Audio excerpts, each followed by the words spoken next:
आईच्या किचनमध्ये आज करूया भरली कारली। यासाठी लागणारं साहित्य 1 पाव कारले मीठ लावून ठेवले आणि हे असे मधनं चिरून घेतले, एकाचे 2 केले। ह्याच्या आतल्या ह्या अशा बिया पण काढून टाकल्या, फेकायच्या नाही, त्या वापरायच्या।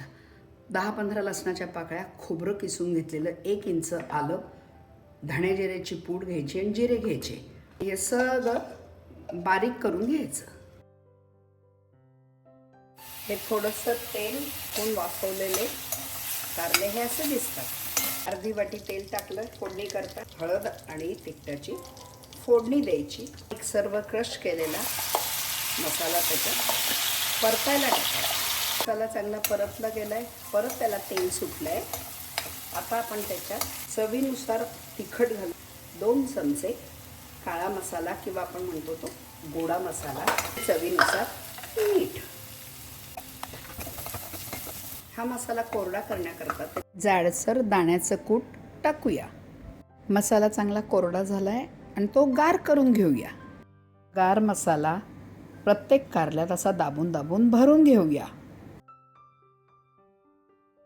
हे असे सगळे कारले भरून घ्यायचे आणि परतायचे। परत उरलेलं अर्धी वाटी तेल टाकायचं, हिंग मोहरीची फोडणी द्यायची। हे सगळे कारले असे सरळ टाकून द्यायचे। थोडासा पाण्याचा हापका मारायचा, गॅस कमी करून 10 मिनिटं वाफायला ठेवायचं। 10 मिनिटं झालेत, झाकण काढून पाहायचं। मस्त शिजली, मसालाही शिजलाय। भरले कारल्याची भाजी 8 दिवस आरामात राहू शकते। हे भरले कारले खाण्यासाठी तयार।